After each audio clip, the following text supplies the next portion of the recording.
public chat. Yeah. And then you'll be able to keep up with the live studio audience as it fills in. And it should start to fill in fairly soon. Yes. They're pretty good about getting here when they need to get here. Well, thank you for being here on such short notice, dude. Yes. No worries. What else am I going to say? You're like the Joan Rivers of the Tonight Show. Whenever Johnny's not feeling it, you're there. Hey, Kristen West, how are you? Hi, Kristen West. I gotta write down my topics before I forget.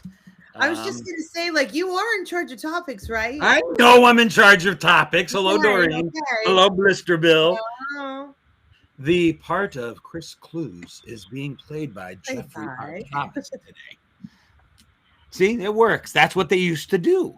Kevin, what's going on? Can you tell us Steve and Kayla's history on the days of our lives? Dude, you're connecting me to boomer moms was never more played out than the squeal I gave out when I found out that Daphne Zuniga is going to be at Fanboy Expo and they're doing like a mini Melrose Place reunion. Oh my God. Dude, I loved that show. It was such a guilty pleasure. When Marcia Cross took off her wig and you saw Kimberly's scar all the way down her head, that was, oh my God. And listen, Jeff, the estrogen, you are now the male representative in the room. You shutty. Did you watch Melrose? Even Seinfeld, when they got Seinfeld in the police station, they gave him the lie detector test, and he watched Melrose. I will pass the polygraph 100%. No lies detected. I never watched Melrose or 90210. Not once. Come on. There's too high school drama for me. Hey, I got to answer this one question that came through. Doreen asked me, how is Alex? And Alex is doing absolutely wonderful. He had his feeding tube removed like 2 weeks ago. He had another surgery. He'll be able to he has to wait a couple months to get reconstructive surgery. And his reconstructive surgery, all this has to heal before he can get it. And he'll be able to get that possibly in June. So yeah, he's an amazing kid, and I'm never been more proud and happy that he's doing well. We're all really glad to hear that. And yes, Kristen, I'll ask and answer another question. Heather Locklear is going as well. So my estrogen is in check. They're both hot. You're like, well, here we go. Welcome to your weekly dose of all sorts of Gen X era shenanigans. This is the ThreeView Mirror podcast. This is the show where once a week a host comes up with 3 topics, delving back into the magic era of the 70s, the 80s, and the 90s. The best 30 years in pop culture history. And we come up with 3 topics that the host and only the host knows ahead of time. And then the 2 lovely co-hosts, as well as our virtually live studio audience, try to figure out what connects the 3 topics we've come up with that day. I'm the host today. I got 3 awesome topics, and I got 2 amazing co-hosts, one of which is stepping in for our buddy Chris Clues, who is, I would guess at the moment, giving his keynote address. Jeff, say hello and tell us a little about yourself. Hi, everyone. My name is Jeff Thomas, and I'm mildly famous on Facebook, and that's pretty much it. Nowhere else. And I love doing podcasts, and I love filling in for Chris Clues, and I love Katrides, and I love Shell, and I'm glad to be here. And I see a lot of familiar names in the chat, so this is just like my comment section. I figured. Yeah. And you all know me. I am Gen X Rochelle O'Black, and I'm mildly subpar internet Gen X personality. Famous? I don't know. You have personality. That works.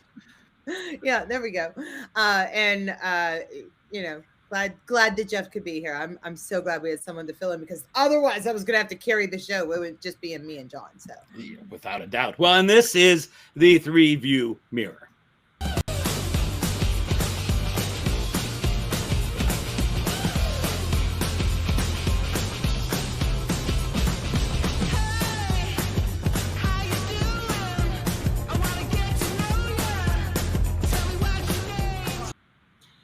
All right. You sound like a radio guy, Linda says. He does have a voice for radio and a face for radio as well, if we're getting right down to it. All right, is everybody ready for the 3 topics today? We're ready. All right, my 3 topics are number 1, Laverne and Shirley. Number 2, Gen X era commercials. And number 3, Budweiser, Michelob, and all the beers. Okay. All right. Okay. I assume we've all watched Laverne and Shirley. Yeah. Yes, sir. I'm pretty sure we've seen a commercial, and if you haven't had a beer, I don't know what you're doing here. So let's jump in. Laverne and Shirley started in the 70s, spin-off, one of many spin-offs from Happy Days. Gary Marshall, his daughter, a little bit of nepotism going there with Penny Marshall. Shirley, I mean, so much. Go start, talk. What do you remember about Laverne and Shirley?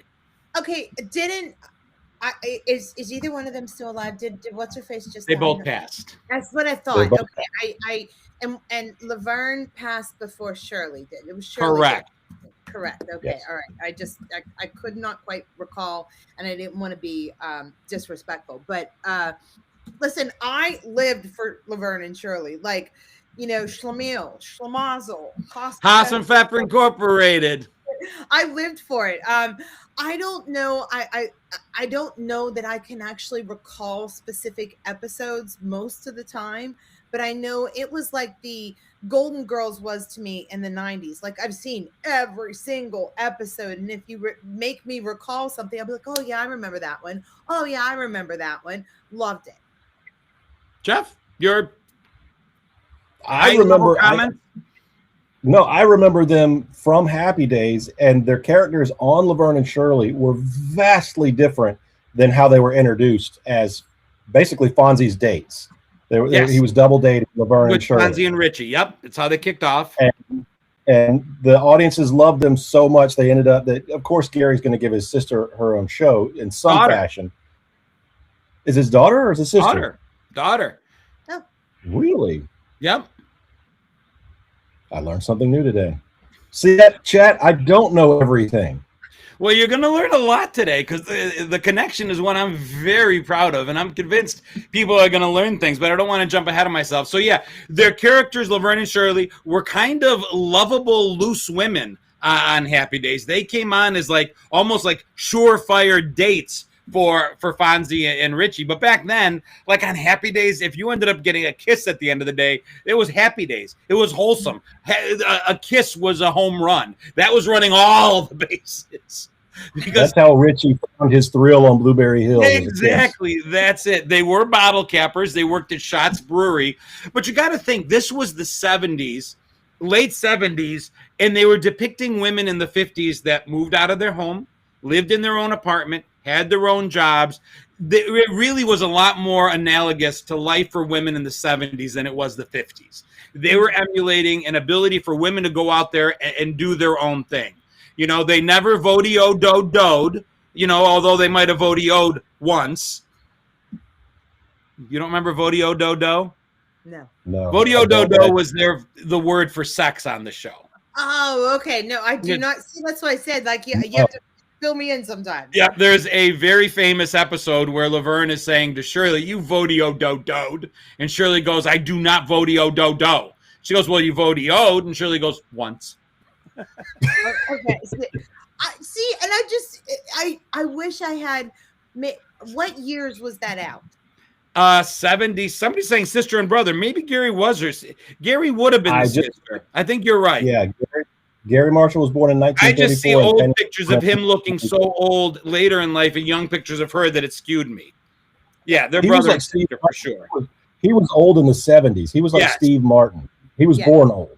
Yeah, he was born old. And still, and like Steve Martin still looks good, but he hasn't aged at all. Like he aged not a day.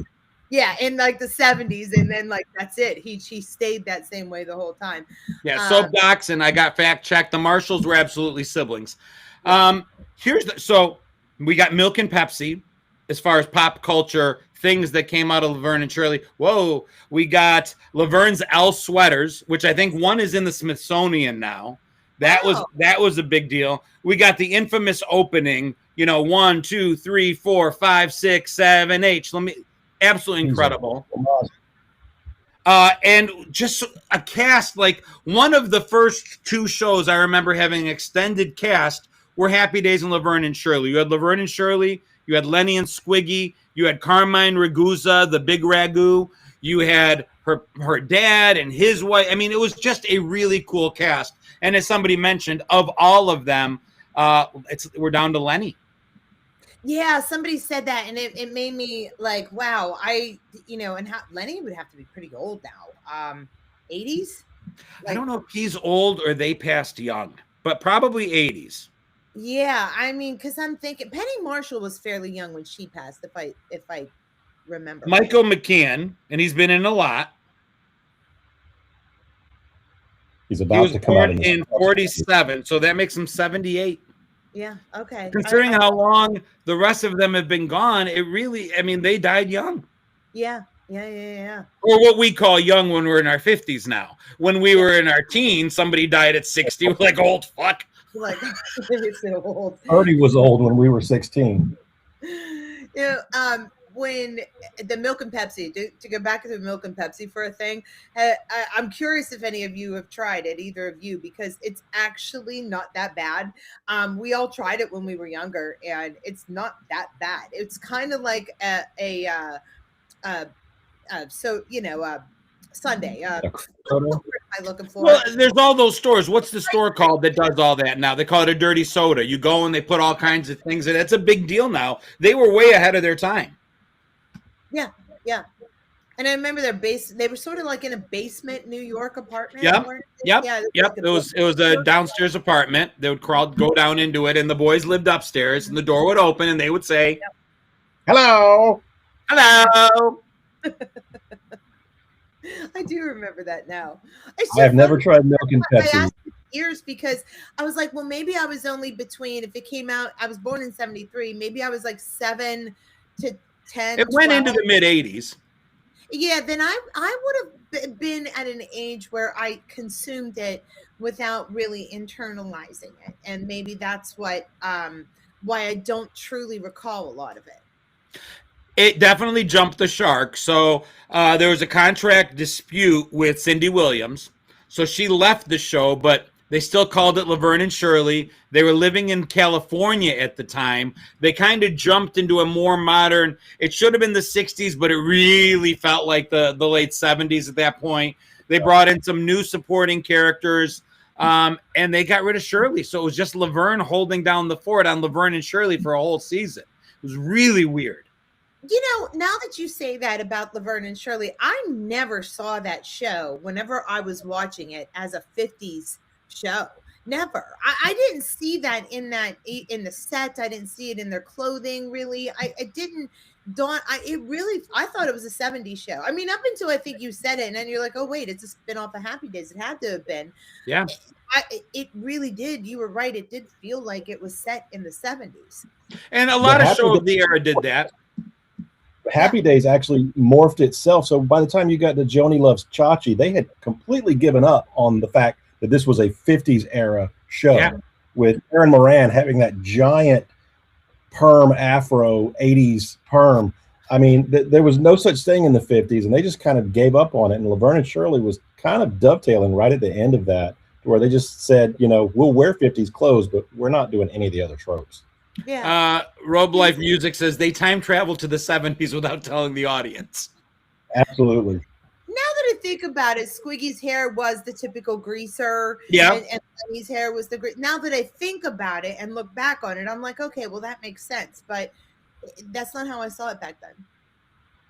But I mean, and then think of what happened. So if you looked at any of Penny Marshall's movies moving forward, because that's where we got introduced to her. She became an amazing director. One of my favorite movies of hers was the baseball movie League of Their Own. And during the scene when the girls sneak out and they're drinking in the pub and they're dancing, Carmine is one of the dancers that dances with one of the girls. Squiggy's actor is one of the guys announcing the games. She would reach back and often, for small parts, use those guys throughout her movies, which I always thought was really cool. besides Penny Marshall, because I know she was a big director producer, did Cindy Williams or Lenny and Squiggy, and I don't know their real names, did they do much after? Lenny did. Okay. Lenny actually, I'll bring some up, but yeah, Lenny actually went on to do quite a bit. Cindy Williams, I think, got married in real life and then just didn't do much after. People can correct me if there was more.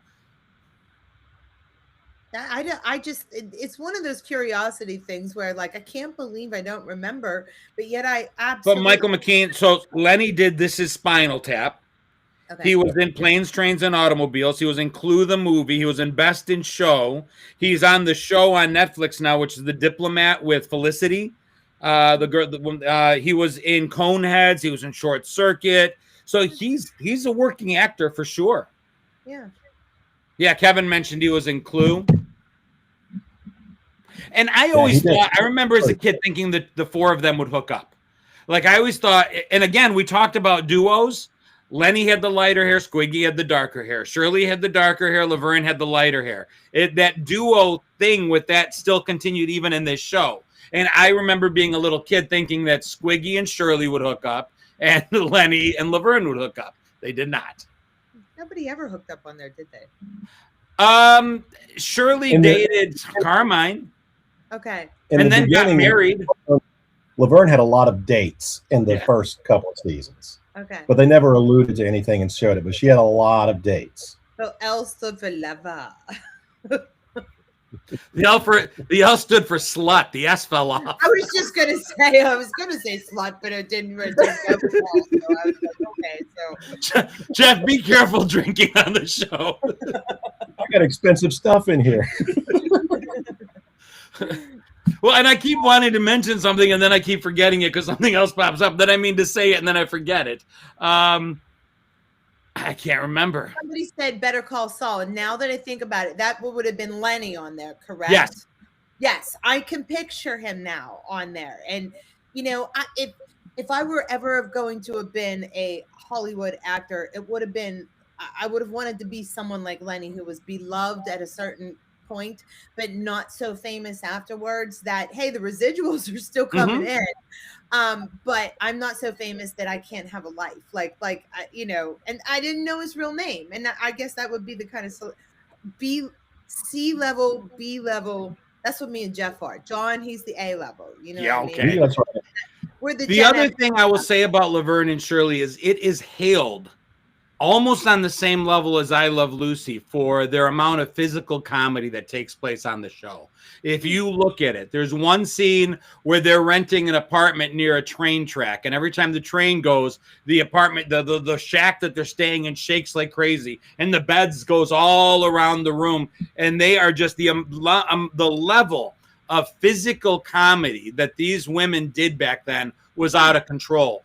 Pratfalls and things in the face, and absolutely incredible, difficult, amazing physical comedy. You can say what you want about the show being at a certain level, but the level of physical comedy they performed, very few shows can come even close.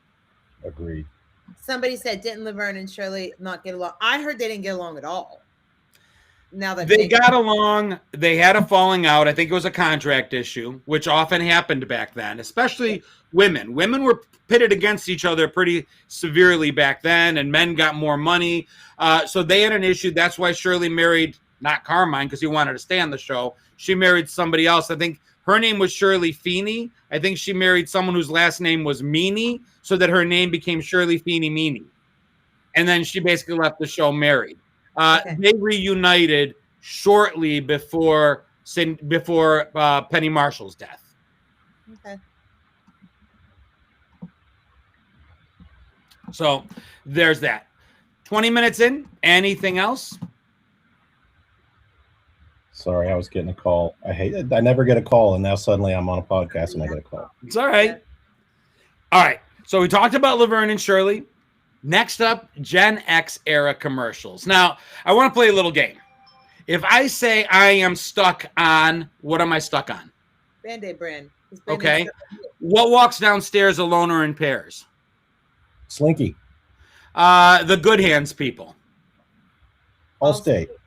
The Choice of a New Generation. Pepsi. Reach out and touch someone. AT&T.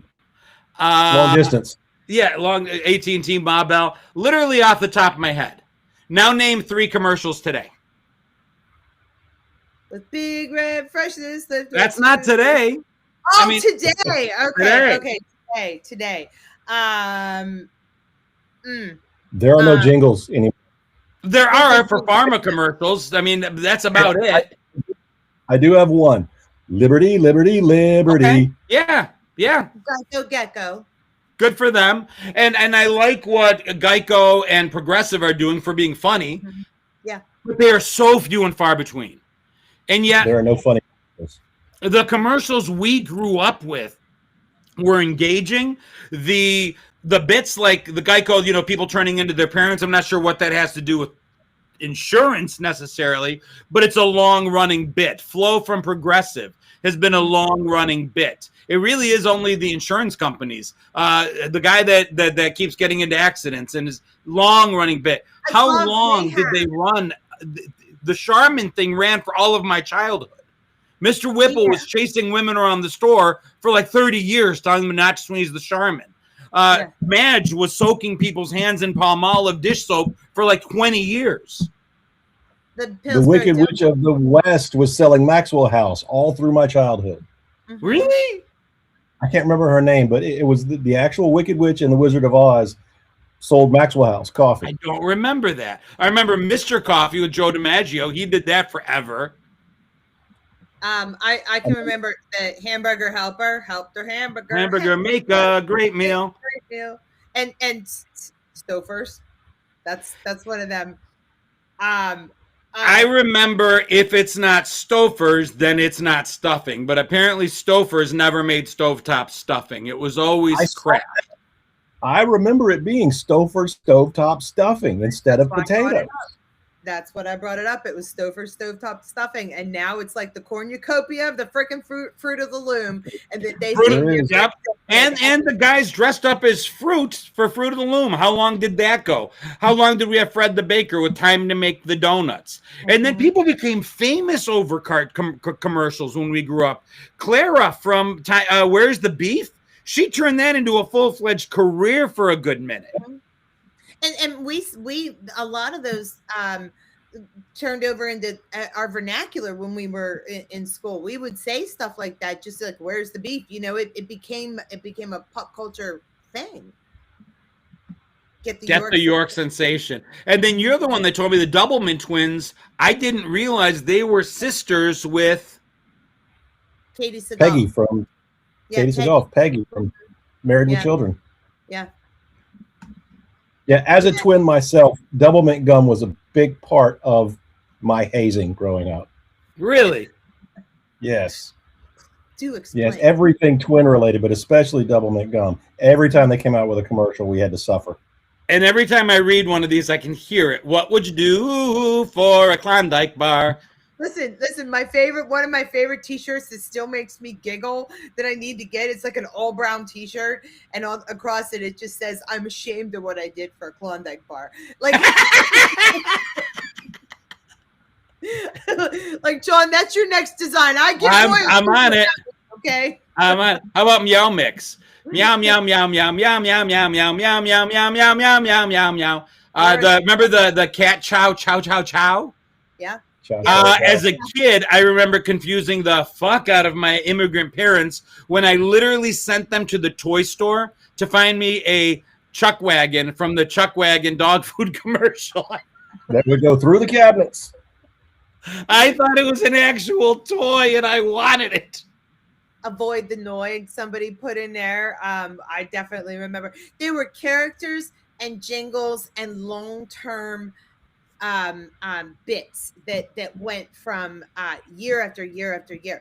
And I think the reason is now like they have to have something that gets your attention in the first 2 seconds, because it's like social media. Nobody watches commercials anymore, but back then they were a portion of the entertainment. Like the commercial break, you could go pee, but at the same time, you kind of wanted to stick around to see what the commercial was, because most of them were pretty interesting. And if not interesting, then very familiar. The Sorry Charlie, with Star Kissed. Parquet, you'd be in the other room and you would know, butter, parquet. You just knew. They just kept giving it to us and giving it to us and giving it to us, and that sounds really inappropriate. But they gave it to us so many times that eventually we just learned to take it, to keep the analogy going. To keep it going. And going and going and going. Like the Energizer Bunny. That's right. The Energizer Bunny. They could turn into something here. It's pretty. It's not nice to fool with Mother Nature. That was another a margarine commercial. My mom used to say that one a lot. Morris the cat. Hey, Kool-Aid. And then there were the Saturday morning cartoons, commercials. And there was a very special brand of commercials that just came on Saturday morning during cartoons. All the cereal commercials, a lot of the toy commercials with kids having more fun outside with toys than anybody ever could, have outside with toys. Mm-hmm. Honeycomb's big. Yeah. It's not small. No. I might have sung that in bed a night or two myself. Grey Poupon. Who didn't want Grey Poupon and Viennetta ice cream were the pinnacle of wealth in the late 70s and 80s. I never ever had either. I'm just saying.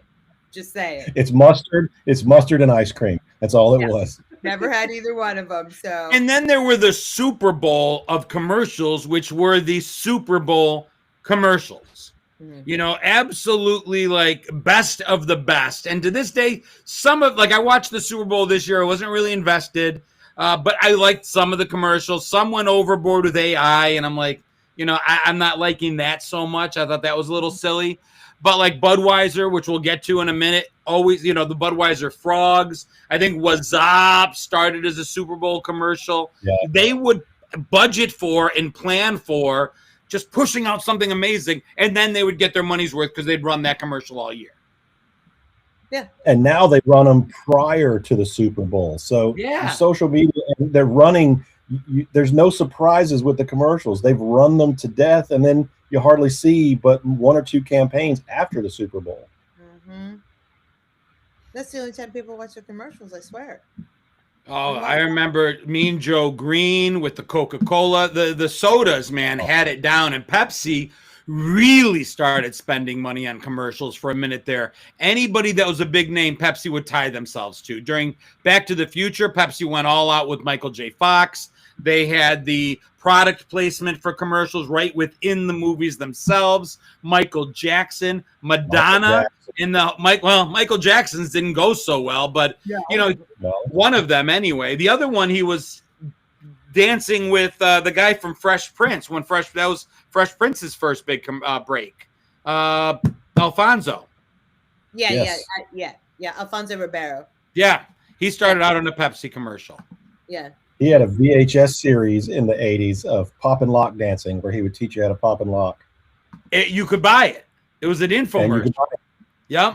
I remember that. Infomercials. The infomercials, then it morphed, right? And I remember getting home drunk at 4:30 in the morning after a night out, not ready to go to sleep or wanting to avoid bed spin. So I pop on the couch for a minute and I throw on Amazing Discoveries, and we think we'd be watching a show, and it was actually a 30-minute long commercial.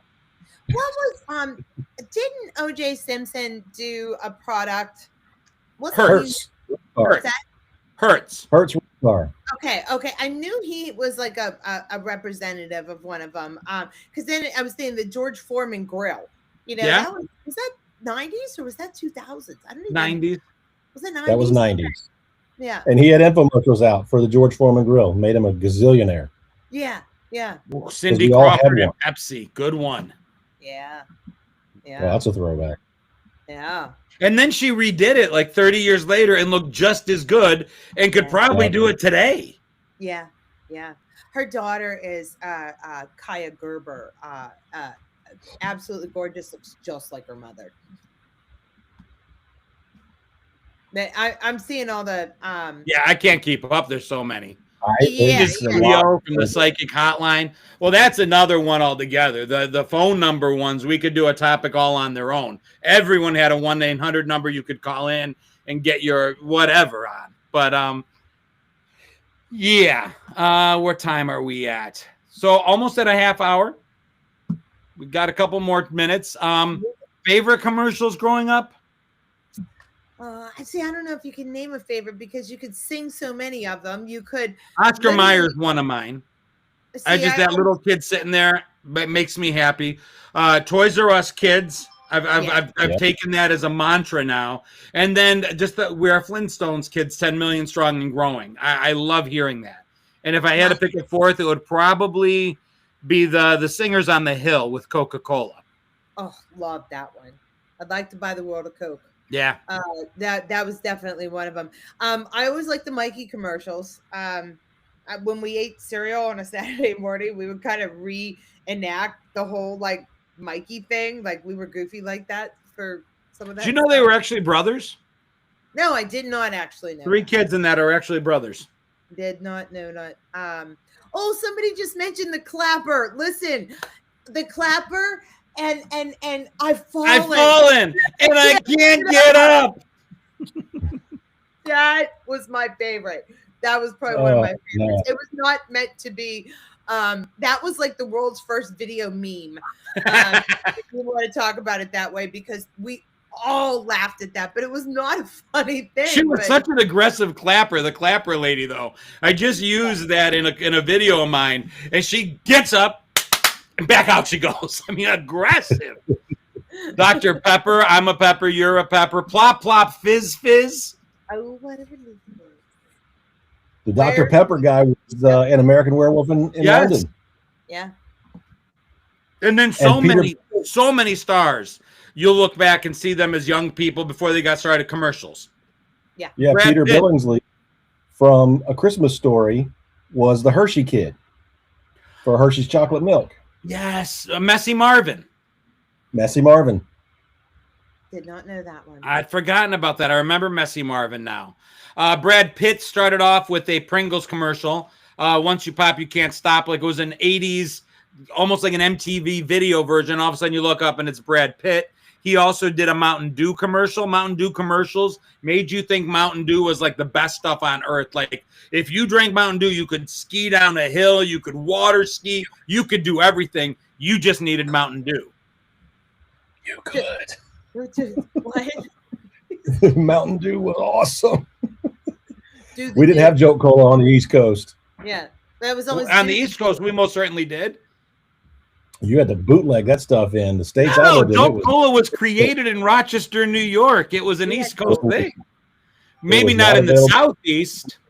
Yeah, the Southeast, it was not available. That stuff was illegal. John Travolta, I don't know about a shampoo commercial, but he was in a Band-Aid brand commercial. And that's the other thing. Some of these commercials were so good that they renamed an actual product.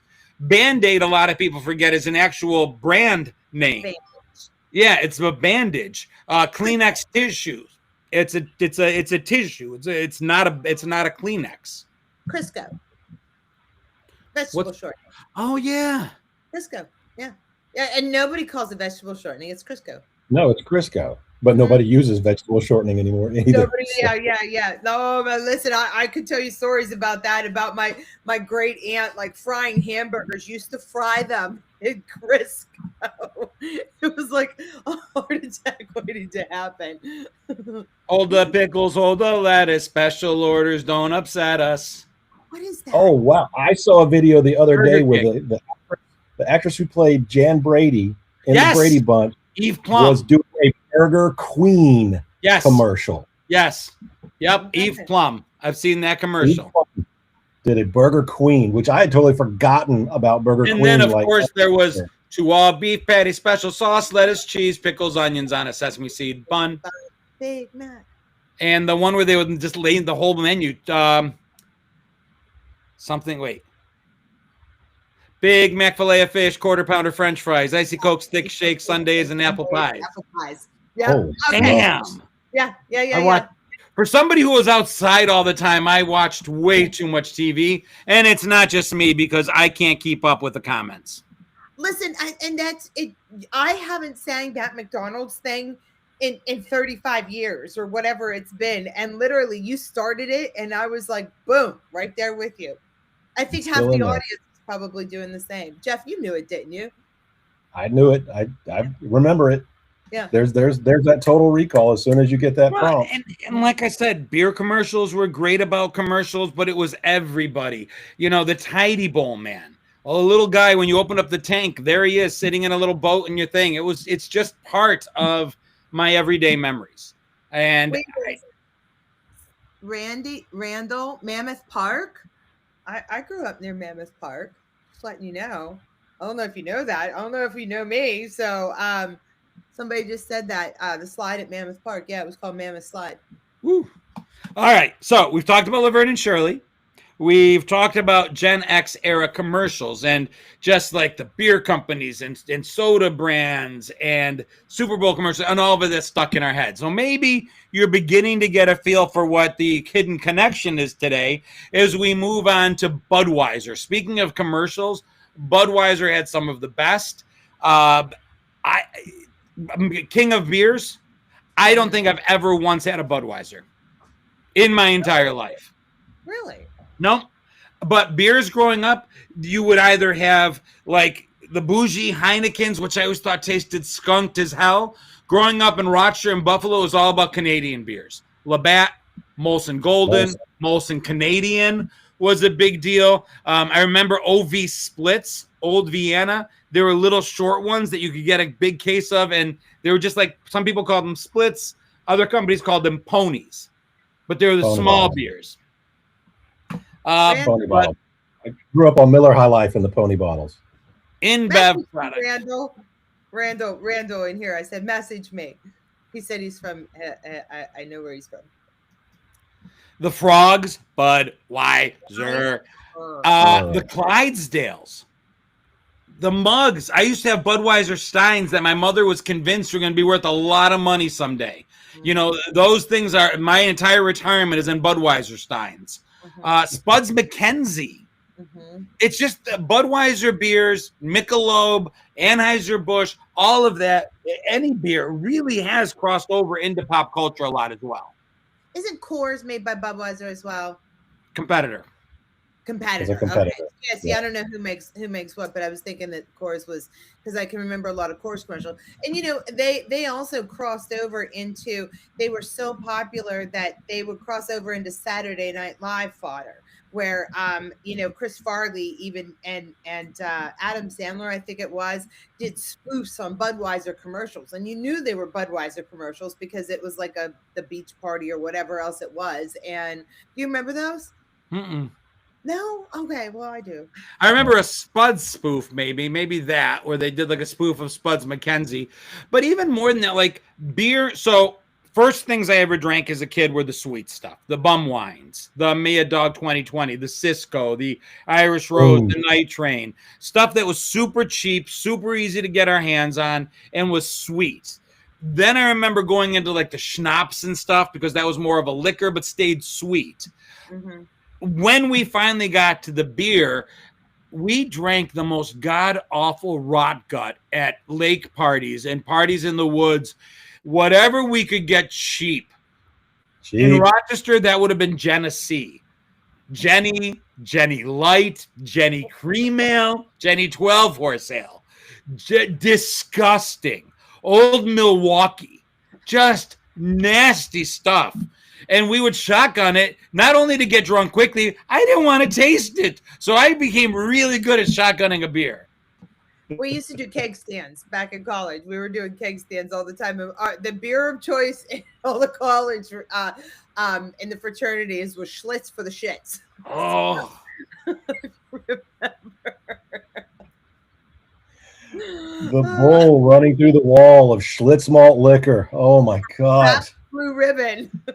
PBR. Actually, Pabst Blue Ribbon comes in an oil can now, kind of like Foster's did. Okay. I don't mind Pabst. I don't know what that says about me, but I don't mind a PBR. How about Miller, the champagne of beers? I thought Miller tasted like piss. Not that I have a point of reference. I'm just assuming. See, now somebody said Iron City beer, but that's not the way you say it whenever you live in the greater Pittsburgh area. It's Iron City. You know, it's just Iron City. Iron City. Billy Beer. Do you remember that? You were too young. Ooh, Billy Beer. Bella's probably too young. You and me, Jeff, should know this one. I know a Billy Beer. So Jimmy Rolling Carter's Rock. brother, Billy Carter, was a drunk and a perpetual embarrassment to the president. And he came out with his own beer. He sold his name to the rights to the beer. Rolling Rock? To buy more beer. To buy more beer. What was it about Rolling Rock? There was like a number on it? 33. And why? Nobody knows. Honestly, I've looked it up. don't think anybody ever did figure it out. There were always kind of speculations about it and stuff, but nobody ever did figure out why Rolling Rock was, you know. I just remember it was made in That's Old the first- Latrobe. Somehow that stuck in my head. I did a video about that like last year or maybe the year before, because I very specifically remember them having an ad campaign with the talking heads, same as it ever was. And that's the whole reason I started drinking that garbage. And back then, what did I know? Because, of course, you're pounding it fast. You're not tasting it. I tried it recently. That stuff is, it's awful. But I could find no information on 33 or that ad campaign at all. Huh. It's terrible. Well, and back when we were growing up, beer couldn't, like right now, you get an IPA. It could be upwards of what, 8%? It could be strong. I remember when we were growing up, there was a limitation on the percentages ABV of beer, and we would cross over the border into Canada and buy beer because they had they were stronger. Their beer was stronger than ours. I remember getting like Labatt's and being upwards of 6% and being like, that's a lot. You meant, John, you said something here that, and I just have to, like, for the second time in the show here, I have to correct you about something. Okay. You said an old, how did you say it? Latrobe? Old Latrobe. Yes. Which is technically the way that I guess you could say it, but it's Latrobe. You go to Latrobe. Well, aren't you fancy? Latrobe. Home of, I kid you not, Fred Rogers, and the invention of the banana split was also.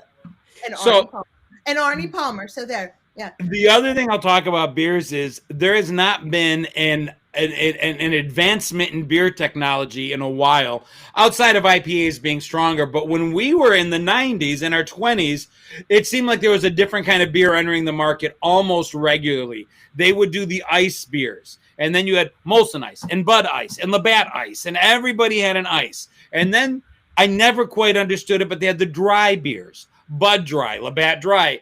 And as a bar owner, my brother's like, where the hell am I supposed to put all this stuff? Because everyone's like, do you have Bud Dry? No, but I've got Labatt Dry. Oh, I like Bud Dry. I'm like, go fuck yourself. You had those low ABVs, you said. Did you guys call them near beers? Like they were the non-alcoholic beers were near beer. Oh, no, Near see, we beers. called near beer the stuff that you got in Pennsylvania, or not Pennsylvania, where was it?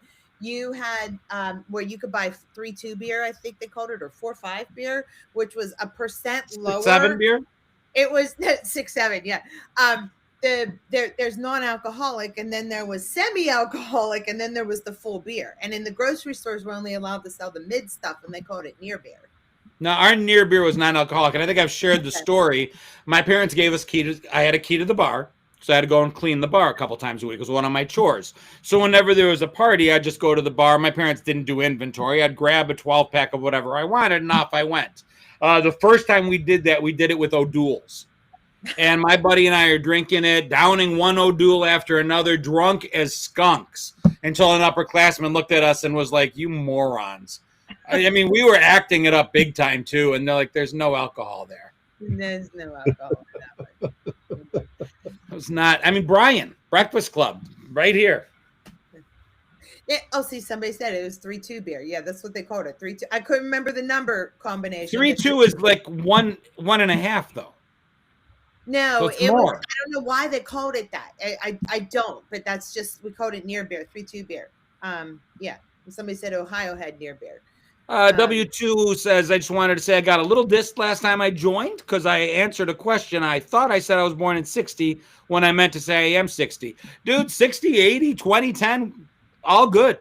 We focus on the 70s, 80s, and 90s because it's our point of reference. So if people enjoy it and can relate, I don't care. Hope you come again. Love it. We love you all. Natty Ice. Yeah, natural light. And my dad used to drink something I think was just called Black Label. I don't know if they still sell it or if that was a thing anywhere else.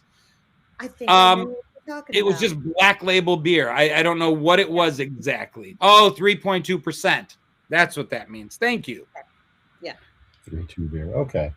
And then of course after the beers came we always had the wine coolers, the sweet stuff and stuff, but then they went over into the Zima range. You know what I mean? Yep. We all those things, those were always fun. And I don't know, I thought of them as they're like the White Claw of today. Like Zima is just White Claw reimagined. Now you mentioned keg stands. Mm-hmm. I mentioned shotguns where you put a hole where you just puncture and just down the whole thing. Yep.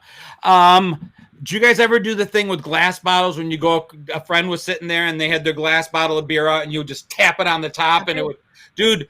I cut my mouth so badly because I was drunk, and someone did that to my bottle of beer, and I didn't realize they had broken the tip of it to pieces. Ooh.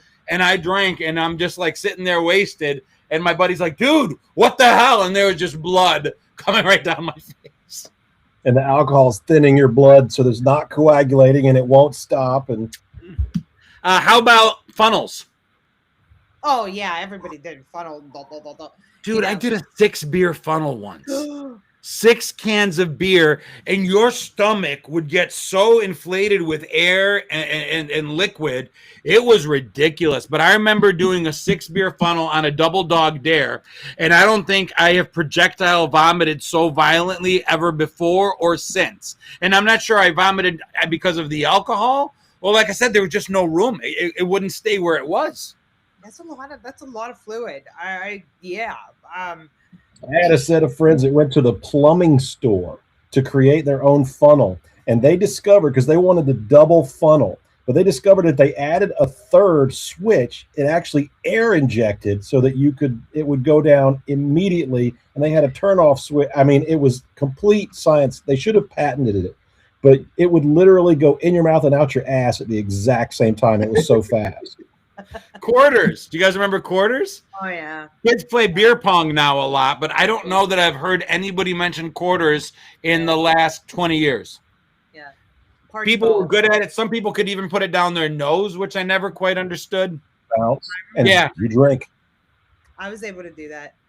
Drinking games was a big part of it, and it was almost always with beer, because you couldn't do a shot of liquor every time somebody did something. You'd be dead. But you could take a sip of beer. We played Asshole. Asshole was a big drinking game for us. Quarters, something called Kings. There was just a lot of games around drinking, more so in high school than even in college. College, we went out and drank. My friend group went out and drank a lot. The games came into place, scarily enough, in high school a lot. Once it was legal, it was no more fun. Well, it was fun, but not as exciting. There wasn't a thrill. There was a thrill waiting to get into someplace, wondering if you were going to get in. You know, getting ID'd. Would the guy take your chalk license and lick his finger and get rid of all your work, even though you hairsprayed it, hoping it would stay? Never did that. No? No. I know what you're talking about, John. That sounds illegal. We had enough like frat parties in college, and by that time I was out of college, I was 21. We had enough frat parties in college, and we had enough in high school. It was field parties, and field parties were huge. Yeah, we did that in high school a lot, for sure.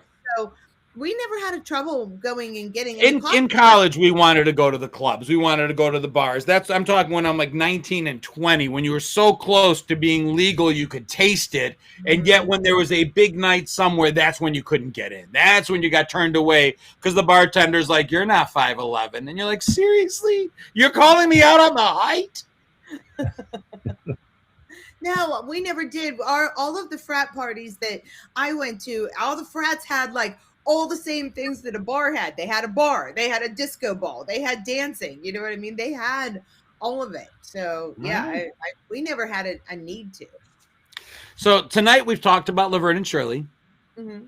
We've talked about Gen X era commercials and the different types of commercials there were and what types of companies really like perennially would spend money on commercials and do well with them. And then we talked about beer, specifically Budweiser beer, Michelob beer. We talked about a lot of beer. Anything else you want to add on the 3 topics before we try to connect these seemingly random topics? Good. Wise. Oh. Thank you. I knew you two would get it. Thank you. Great. Thank you. That's all I needed. That was my final word. Duff beer. Kevin's saying it's got to be Homer or The Simpsons. I could see where you would get beer out of that. Beer. Simpsons commercials, but The Simpsons were never on Laverne and Shirley. Kristen is saying the connection is Shots beer. It would fill into 1 and 2. Shots was never a commercial, though. So that falls short a little bit. I like where you guys are all thinking, though. See, my first, well, I won't say my guess. Go ahead. You're not going to get it. Mine was the Boost. That was my guess. The what? Milwaukee's Best was called the Beast. Milwaukee's Best. So I was thinking that Milwaukee's Best, the Beast, was the connection. That's not bad. Again, no. No? Okay. I don't have a clue. No? None. Jim of all trades. Milwaukee Anheuser-Busch. Let's hear a little bit more about that, Jim. What are you thinking? Because you're there. I think it's a really cool connection because it tells me something I never knew. This was a piece of trivia I didn't know. So I'm going to give it to Jim. I'm just wondering how he got there because the connection is, in fact, Anheuser-Busch. Okay. Now, the way we get there is the iconic scene in Shots Brewery where Laverne and Shirley put the glove on the bottle of beer. Mm-hmm. They're in an Anheuser-Busch brewery. If you look at the bottle the glove is on, it's actually a Michelob bottle with no label on it. If you look at the scene where they're in front of it, they're all Budweiser bottles. They're literally in an Anheuser-Busch brewery. Anheuser-Busch made a ton of commercials when we were kids, growing up Gen X era through our commercials. And then finally, they're the ones that produce Budweiser. So Anheuser-Busch is actually the connection. Yes, Jim got it. The factory in Laverne and Shirley was a California Anheuser-Busch factory, and they opened it up and let them film in there. So I did not ever know that Shots beer was actually Michelob. I had no idea either. No, great. That was awesome because to me, Budweiser is Anheuser-Busch. Yeah. You're right. And now somebody mentioned they're InBev, so an outside company bought them for sure. But it was Anheuser-Busch when we were growing up. And to your point, you're like, is Coors Light one? Because we always knew it was more than one. We just didn't know where in it they all played. But Budweiser, Bud Light, I mentioned Michelob. When's the last time you saw either a bottle of Michelob or an advertising for Michelob? But it was a thing when we were growing up. It was the gold foil label. Yeah. Regular Michelob seems to be gone. Michelob Light is almost gone. That was the white. Now it's all about Ultra. Mickey's Light. Mick Dark was amazing back then. Really? Never heard of a Mick Dark. Yeah, Jim of all trades. Jimmy gets it today. That is it. He said his parents worked for Anheuser-Busch. Because I did a meme today that I created, and the glove was sitting on the Michelob bottle, and it said, if you know the brand without the label, you're my people. And the brand is Shots. But then I looked at the bottle, and I'm like, dude, that Shots bottle looks exactly like a bottle of Michelob. You almost cannot, of all the bottles that are out there, it's very hard to mistake a Michelob bottle. They are squatty. They look like Michelob. Awesome Gen X said Shots is Michelob. I had no idea. Listen, I saw that meme today, and I didn't know it was yours because I tend to pass by memes. I saw that meme when I was scrolling at work today, so sorry, I didn't heart it. Oh, fine. I know. I just, whatever, Shal. Michelob Ultra. But I mean, it's such a big deal, and it's such a big part of when we were growing up. Like I said, I've never had a bottle of Budweiser in my life. I think I've had some Bud Light in the past. My beer of choice, if I would have one, like I said, I grew up on Canadian beer if I could have it. I'm a Labatt Blue Light person. That was always my beer. But when I was thinking about topics, and I figured we could keep going even after we find out, because Anheuser-Busch continues the discussion, you even had Keystone beer where they made beer in a can cool again. Why? Because it had a glass liner, or it had some sort of liner in the can that didn't make it taste like can. I remember that. Now that you say that, Keystone was another one of those like Schlitz, like Well, it was a Pennsylvania beer, I think. yeah, Hence Keystone. yeah, very very watery kind of a beer. So, all right, you said you're a Canadian beer, Jeff. Are you a beer drinker? I used to be back in the day. Back in the day, Used what was to your be. beer? In fact, I actually had, believe it or not, because I grew up in Tampa, Busch Gardens is there, and there is a distillery there. If you do the tour, you get to go through a selection of beers at the end. Budweiser Fresh, absolutely delicious. Once it hits that truck and gets in the heat and goes through all the shipping and everything, it just loses everything. But fresh off the line, Budweiser beer is absolutely amazing stuff. I remember being a junior in high school, and I got selected as one of 25 kids in the United States to travel over to The Hague in the Netherlands and be part of the United States team delegation for a Model UN. Yes, I know I'm a dork, but I got a free trip to Amsterdam and England out of it because before we went to the Hague, we spent a week in London and we spent a week in Amsterdam. And because we were kind of on our own, our school didn't take us. This was a different type of event. As long as we stayed with one of the other kids in the group, we were on our own. And they let us into the Heineken brewery for a tour. And at the end, they take you in this room, you sit at these long tables, and they bring out Heineken for you to taste test. And there were like 8 of us, 6 of us didn't drink. So the other 2 that were left, me being one of them, dude, we drank ourselves stupid.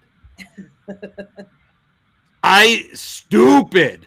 And then realized that in Europe, it's very difficult to find a bathroom. You can't just walk into a place to use their bathroom. They chase you out. It's just not a thing. They're not public restrooms. You better eat or pay or do something. They're not letting you in. And I ended up almost getting my ass kicked because I'd snuck into this guy's backyard because I could not hold it any longer. And I'm running while trying to zip up, because, which is a dangerous thing under the best of circumstances. But it did not end well. Something about Mary. Dude, it was going everywhere as I was being changed. Franks and beans. Miller Genuine Draft, MGD. I remember that being a thing for a minute. It was. It definitely was. Certain beers got cool for a minute. It was, whether you liked it or hated it, it was cool. Mm-hmm. Lagunitas is good. Coors was cool. Coors Light, that whole from the Rockies and fresh Rocky, whatever. But Smokey and the Bandit made Coors beer cool. Oh my God, Jenny Cream Ale in a keg was the best in the 80s, dude. I will agree to disagree. That green labeled bottle of puke is something I hope never to taste again. You know what? In college, I don't know that you knew what was in those kegs or the party balls. You drank them anyway. Didn't matter. I remember Matt's was one of the first to have a beer ball, and I don't think I ever drank Matt's except that they had a beer ball. A party ball. You didn't care whose lips were on the tap. Like, it didn't matter. No. Penny beer night in college. For me, it was quarter beer night, but you'd pay like $5 at the door. They had some cheap ass keg underneath the bar, and until that keg blew, it was quarter a beer. Did you ever? My grandfather did this. I don't know if anybody else. It just reminded me. Salting your beer. He would salt his beer. He put salt in. Mm-hmm. As a bartender, I'd see people put salt in it all the time. I never understood it. If it's taste, I think they liked seeing it, recarbonate, as like it would cause it to foam up some.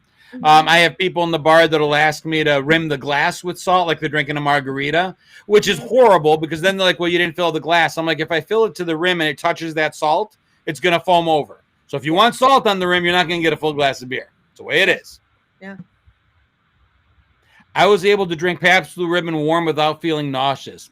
Oh my. That's an iron constitution. That is bragging rights right there.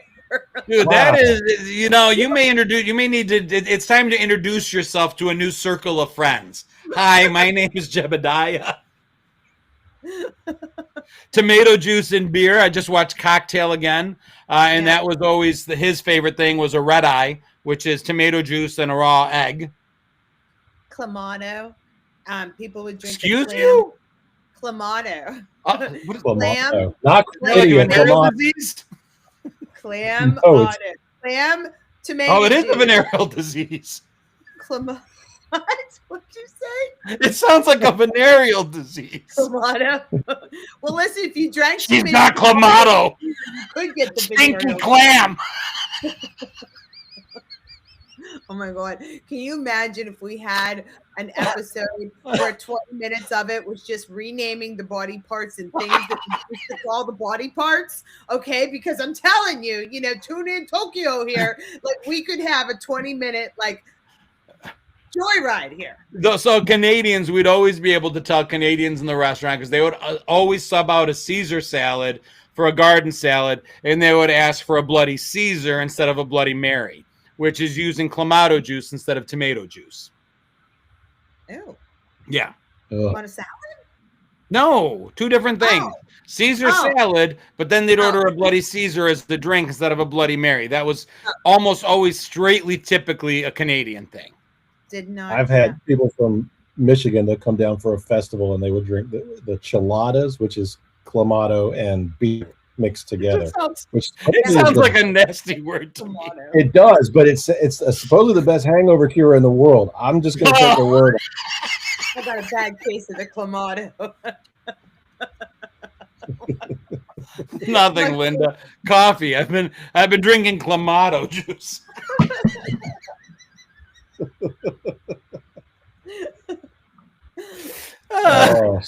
Like Lowenbrow beer tonight. Lowenbrow, dude.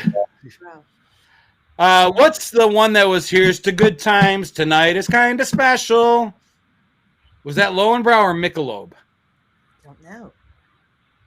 Here's to Good Times Tonight is Kind of Special. I know Miller was When It's Time to Relax. See, now I remember Miller being Miller Lite, tastes great, less filling. Oh, now, there was a jingle for Miller beer. When it's time to relax, one beer stands clear. Miller's the beer. It was Lowenbrow. Here's the Good Friends Tonight is Kind of Special. Yeah. Tonight, let it be Lowenbrow.